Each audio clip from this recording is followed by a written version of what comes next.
Welcome, college basketball fans, to the Full Court Press Podcast with LT and Sammy D.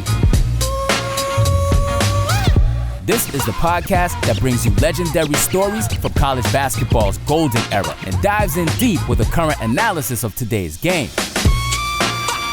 Get ready for the most energetic and entertaining college basketball podcast around. Let's get it.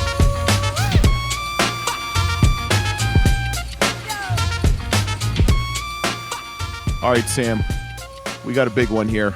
We're talking a little big Power 5, Power 6 hoops. And, forget some of these other coaches. Why not get an SEC legend, a guy who grew up it, played it, lived it, coached it? And still hanging with it. That's the key part, man. He's been a part of some squads. And we had his colleague on the Full Court Press a couple of weeks ago. It was a great interview, and now we're talking about SEC ball, man. This is like our conference preview 20-something, right? And 21, I think. Yeah, I don't know what to think of the SEC. This one's one of the hardest ones. I was writing notes down, and then I was just like, just tear it up. Who knows what's going to happen this season? Just say thank you to the transfer portal, man. Yeah. We got Coach Wes Flanigan, formerly of Auburn, now of Ole Miss. Mm-hmm. How does that work? I guess anybody can transfer in the SEC. You got a kid going from Auburn to freaking Alabama, so why not coaches too, right? Yeah, it's a different world, man. It's 2024. It's not 2010 or obviously 1999, back when I was playing. But things have changed. The landscape has changed. Name, image, likeness, the transfer portal, just the whole nine. People are making decisions. Some of it based on opportunities. Some of it based on friendships. And you just got to go with the flow. Yeah. Can you imagine when you were playing? You were playing in your junior year. You're all SEC. Can you imagine what the transfer portal and NIL would have been like that 25 years ago? I tell you what, I wish I can go back and lose about 80 pounds right now, and trim this thing off and diet a little bit, and get back out there and play a little bit, man. I may not even be working right now. But no, it's a big change, man. But it's a great opportunity for student athletes. I like the idea of name, image, and likeness. We're all trying to figure it out right now. If you can sit there and honestly, say that you have it figured out right now as a college coach or as an agent or as a, student athlete, you're fooling yourself. It's been a lot of changes, but I think it's a change for the better. Obviously, there's going to be some tweaks to make this thing better for everybody. But I like the way, college athletics is going right now. Yeah. Has the name, image, likeness with the programs that you've been a part of, like at the top level around the country, like, does that change the relationships that you're having with some of the athletes?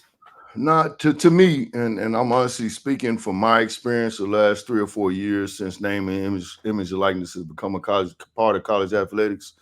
Hadn't changed really, how you coach. It really hadn't changed the kids at all, really. There are some people, some bad people out here, as we all know, that kind of take advantage of the situation. But I think overall it's a good thing. I do think that a lot of things kind of fell on college athletics, really, really fast. It's been a lot of adjustments since we come out of COVID. But I think we're doing the necessary things to try to make it better, try to make the experience for the student athletes better. And name, image, and likeness is a huge part of that. Yeah. Well, I think it's crazy. I mean, you guys would beat the hell out of each other in the SEC with 14 teams. Now you decide to add 2 more. I mean, this league has always been very, very difficult, man. I can remember when I was a player, we had 3 teams in the Final Four. Kentucky was really good with Patino, and just a lot of talented guys. And just over the years, just seeing so many guys out of our league, turn professional. After 1 or 2 years. And I think the SEC just doesn't get its just due for how good basketball is in this league. Compared to some of the other leagues, we lose a lot of talent early. And that's the reason why for sometimes in the postseason we struggle a little bit. But now you're seeing with the parity, with the transfer portal and everything like that, we're still a league that's going to be dominant. We recruit at a really, really high level. You're going to get some of the better, athletes in the country and across the globe that play in this league. It's a very fast league. And you have a lot of scouts, man, that's at our game that's, watching these guys. And we got guys that's being very, very productive in the NBA right now. Hey, Coach, those aren't pro scouts. Those are NIL scouts looking for them to transfer. It's funny. Your biggest problem in the SEC is it's called football. Yeah. That's the problem. Well, that's all I was going to say.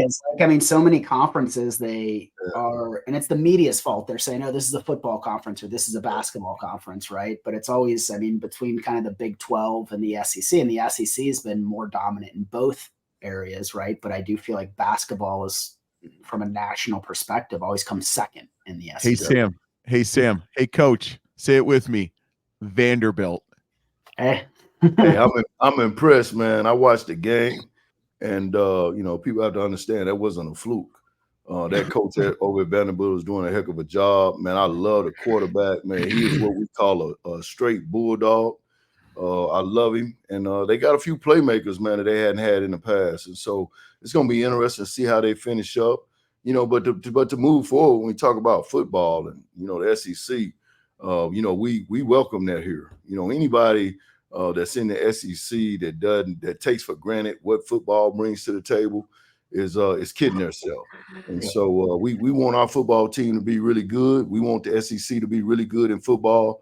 And it drives so much economically in our league. And that's what makes this league, very, very good from top to bottom when you talk about all sports. Yeah. Yeah. Even basketball, it's like you look at some of the programs in the SEC that had down years last season, right? The Missouris, the Vanderbilts. And it's like, now this year I'm looking at it, it's like top to bottom, it's just stacked. Right. Right. Billy McCaffrey ain't coming back for Vanderbilt. No offense. No, they picked up Mark Byington, a 32-win team. He's revamped the entire roster. And then, Luke and I are big Dennis Gates fans. And, what he's, talk about. I'm not anymore. He doesn't get back to us for an interview, so I don't like Dennis Gates anymore. But I'm a big Dennis Gates fan. And, it's unfortunate, where he ended up last year, but how that program's rebounded out of Columbia, Missouri. I give him a lot of credit because it's like I said, it's like even I don't know what the SEC regular season is going to look like because it's going to be a bunch of teams beating each other up, right? Yeah, that's definitely what kind of happens every year. But you see that a lot across the country in a lot of leagues. Conference play is different. You got a lot of coaches that's coached against each other. It's all about, the program and the style of play and how that matches up a lot of times, those matchups. But the one thing about the SEC, just like the players, we got a lot of great coaches in our league. I coached against Byington, in the Sun Belt. He's a great young coach, great to have him in our league now. Obviously, Dennis Gates is a friend of mine. I need to call Dennis, man, and tell him to call you back. But, man, we got a lot of great coaches. And, it's just a league that's going to continue to be prosperous. But it all starts with football. And, it's our team right now, Lane Kiffin, the job he's doing, man, he's doing a great job. And it's obviously, driving our community and this university economically. And we're proud of that. Absolutely. But, the funny thing, which is the interesting thing, is you're going from 14 to 16 teams. You had Texas and Oklahoma. Yeah. And someone, I guess a competitor, colleague, I don't know what you want to call him. I'm listening to him on the radio, and he says, yeah, the SEC is vying to get 10 teams in the NCAA tournament. How the hell is that possible? 10 or 11 teams. I've seen people throw out 11 teams. I think it's very possible, but I think it's going to be very, very competitive. You even look back at our team last year. We started out the year 13-0. We won 3 or 4 teams that's undefeated going into conference play. We feel like we got a really, really good shot to get to the NCAA tournament. And then we look at our schedule in February and we play, Auburn twice, who's a top 10 program. We play South Carolina, who was at the time a top 15 program.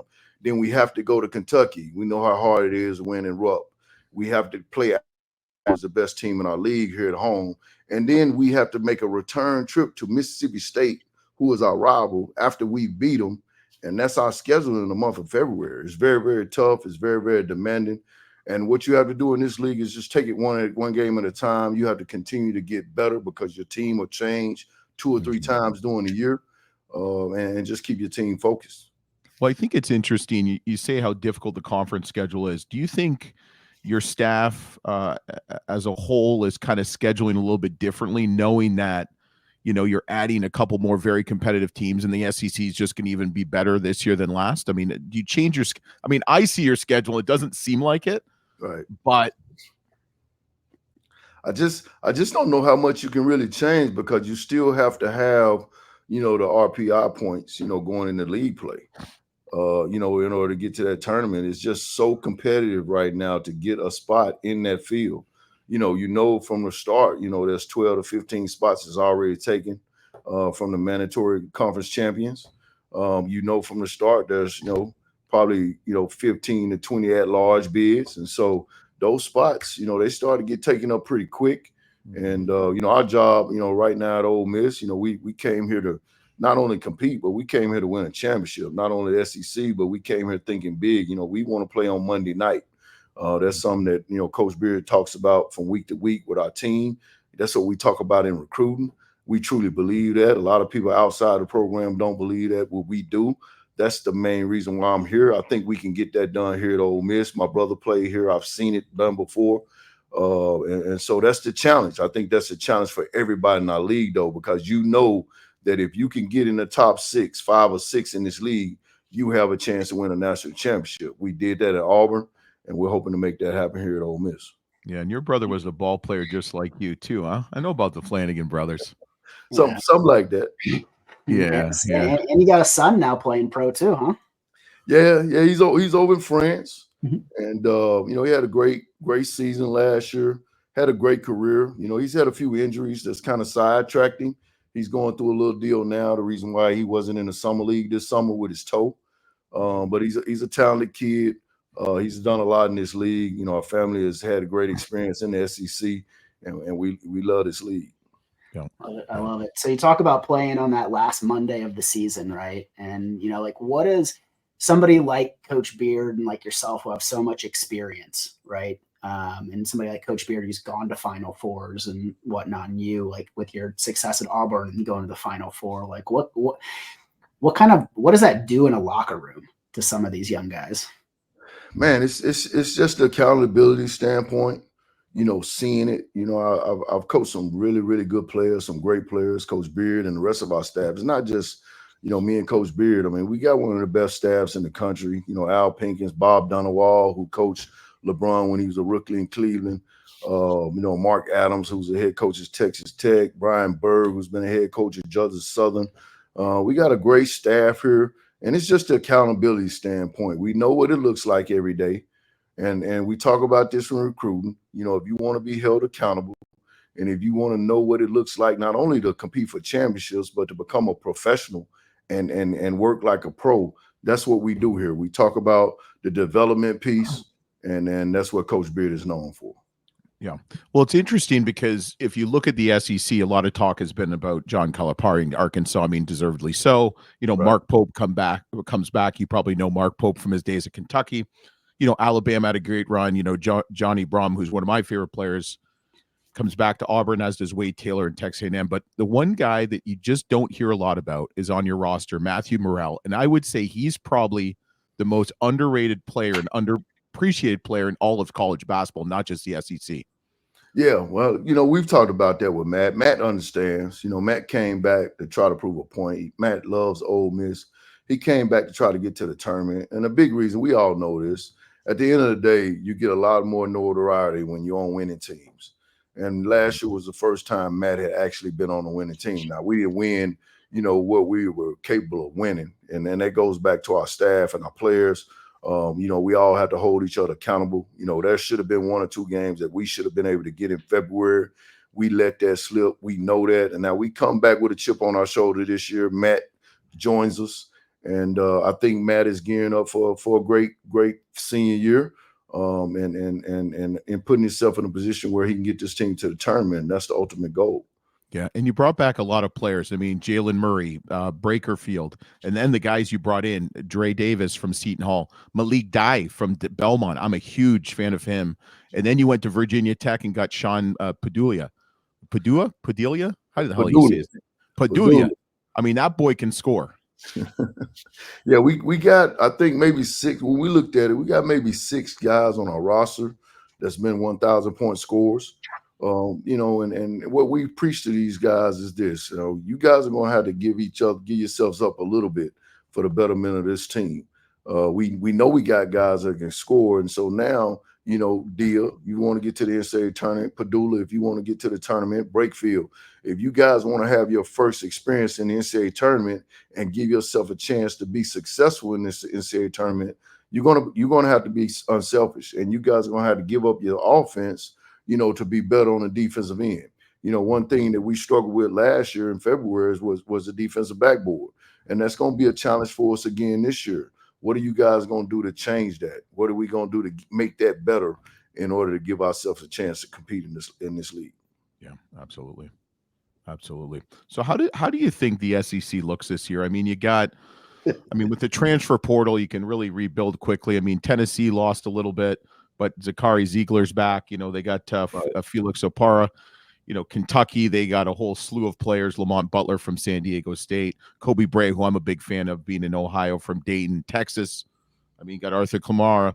Missouri, Mark Mitchell. Florida, we got Walter Clayton Jr. back. A whole slew of players. You look at Arkansas, Alabama. How does the SEC look like this year? I feel like I'm hearing like the NBA draft. With like, I know that. I mean, it's like you didn't even hit on like the Mark Sears and like. Mark Sears, Grant Nelson. Yeah, we never talk about the guys that's coming back anymore. Right. We always talk about the new guy that's coming on board. But you can't. But the thing is, I mean, you look at the SEC; they have a lot of guys returning, and even though like a lot of Kentucky players went to, like Wagner went and Thea went to Arkansas, you got a dude that transferred from Tennessee to Arkansas. They're kind of coming back into the conference. Right. I mean, this conference is really experience like laden this upcoming year. Well, you got great staff and personnel at each one of these schools, and the recruiting piece is going to happen, or those staff and that personnel won't be able to keep their jobs. And so, first and foremost, the SEC is going to be one of the, most fertile recruiting grounds in all of college basketball. So there's going to be talent. There's going to be players. Obviously, nowadays with name, image, and likeness and the transfer portal, I can't keep up. I don't even try to keep up with other people's roster. I'm just trying to keep up with the guys on our roster right now. And, you just know there's going to be a handful, especially going on the road. You're going to have your work cut out for you on the road, no matter who you play. And that's going to be the key. Can you win some road games and then take care of home court? Yeah. But let's be honest. Were you pretty surprised and kind of shocked that Calipari went from Kentucky to Arkansas? I was surprised, but I wouldn't say I was shocked. In the world of college athletics now, at times, you have situations that run their course, and mutual agreement there where, he felt like he needed something new.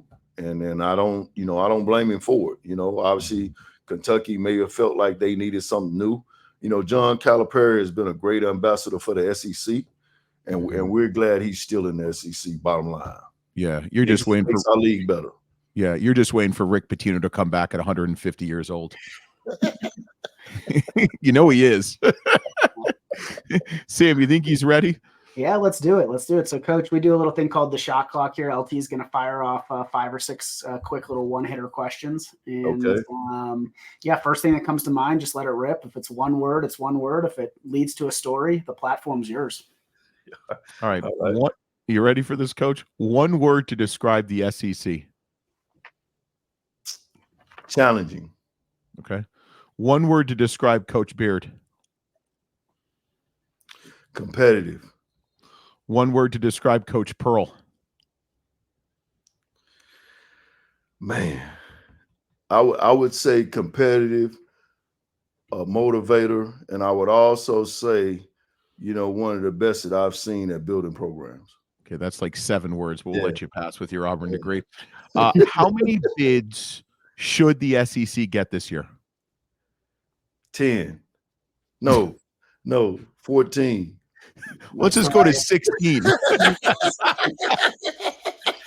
Call the SEC regional in Lexington. Yeah, make Texas and Oklahoma sit out of here.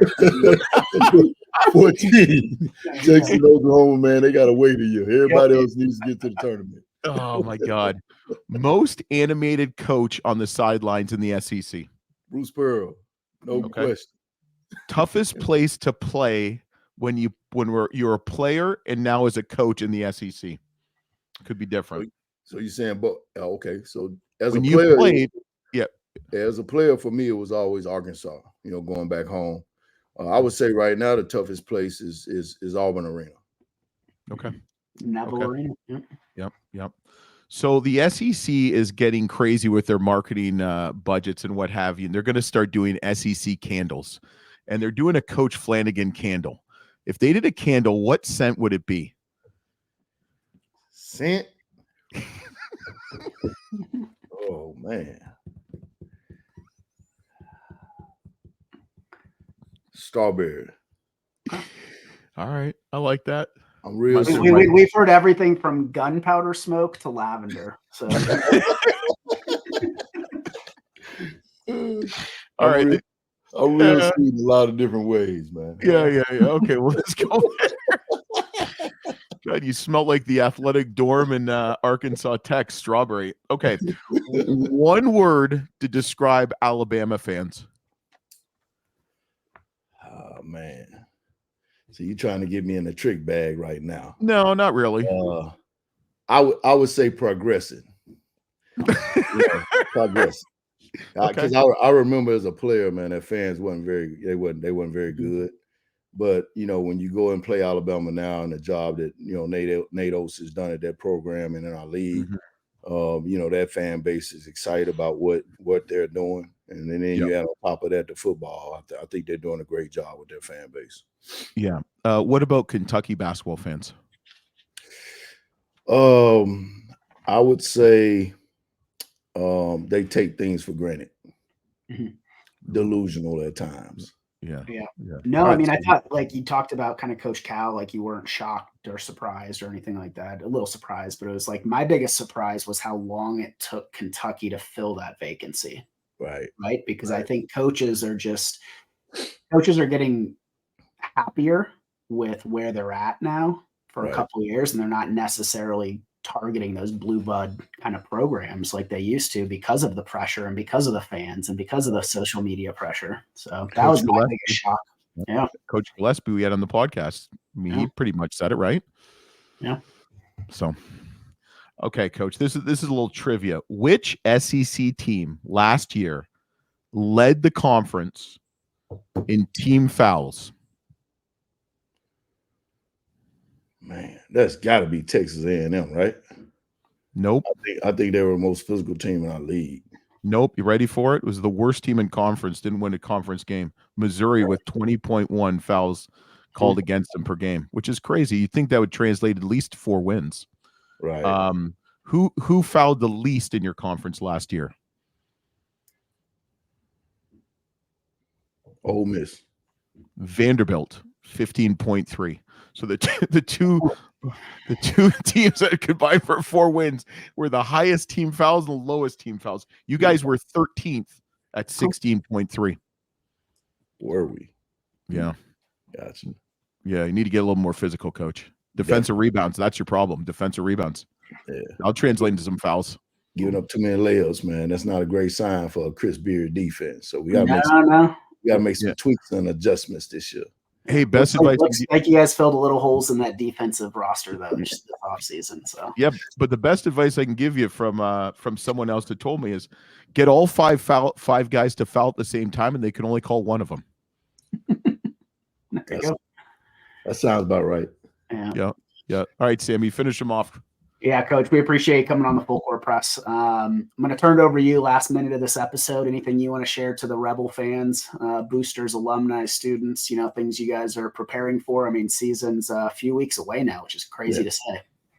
Well, we're doing our job here. We're working really hard. Our guys are working really hard.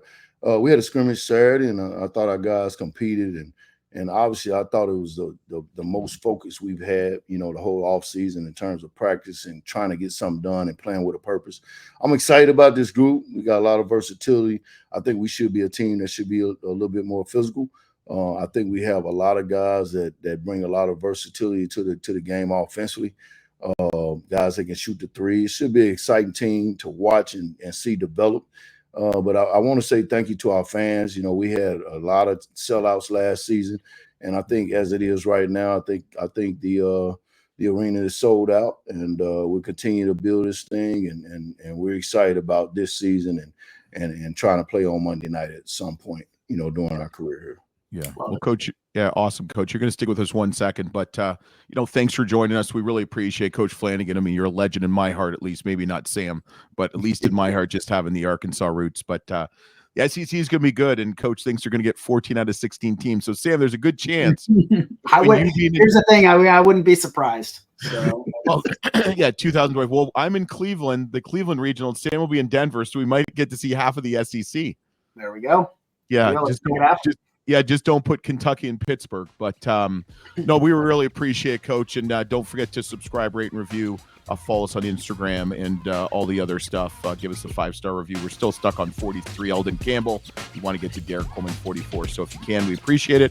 And thanks for listening. Thanks for watching the SEC preview with Coach Flanigan of the Ole Miss Rebels. Howdy, man. Thank you guys for having me on.